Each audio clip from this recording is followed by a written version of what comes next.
Cockroach जनता पार्टीचं आज संसदेवरती आंदोलन आहे। आज संसदेचा आज पावसाळी अधिवेशनाचा पहिला दिवस आहे आणि त्या अनुषंगाने कॉक्रोच जनता पार्टी आज संसदेवरती मोर्चा काढताना पाहायला मिळते। खरं तर नीट पेपर फुटी प्रकरणावरतून कॉक्रोच जनता पार्टी जी आहे ती देशभर आक्रमक झालेली होती आणि त्यांना पाठिंबा देण्याकरता सोनम वांगचुक यांनी खरं तर आमरण उपोषणाचं हत्यार उपसलेलं होतं, परंतु त्यांची तब्येत जी आहे ती ढासळत असल्यामुळे दिल्ली पोलिसांनी 2 दिवसांपूर्वी त्यांना आंदोलन स्थळावरतून हटवण्यात आलेलं होतं। परंतु सध्या आपण जंतर मंतरच्या जाणाऱ्या या संपूर्ण रस्त्यावरती आहोत आणि या रस्त्यावरती दिल्ली पोलिसांचा मोठा कडेकोट बंदोबस्त जो आहे तो या ठिकाणी लावलेला असल्याचं आपल्याला पाहायला मिळतं। मोठ्या प्रमाणात या ठिकाणी बॅरिगेटिंग जे आहेत ते दिल्लीच्या विविध भागात लावण्यात आलेले आहेत आणि हा संपूर्ण रस्ता जो आहे तो जंतर मंतर या ठिकाणी जाताना जंतर मंतर ठिकाणी जातोय आणि याच संपूर्ण भागामध्ये खरं तर महाराष्ट्राचे केंद्रीय राज्यमंत्री प्रतापराव जाधव यांचा देखील बंगला या ठिकाणी आपल्याला पाहायला मिळतं। शासकीय निवासस्थान त्यांचं आहे।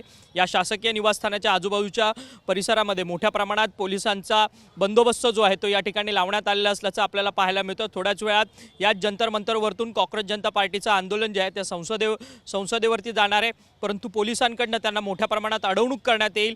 त्या कॉक्रोच जनता पार्टीचं आंदोलन हे यशस्वी होणार आहे का हे देखील पाहणं तितकंच महत्त्वाचं ठरणार आहे। व्हिडिओ जर्नलिस्ट विनोदसह अक्षय मंकणी, TV9 मराठी, नवी दिल्ली।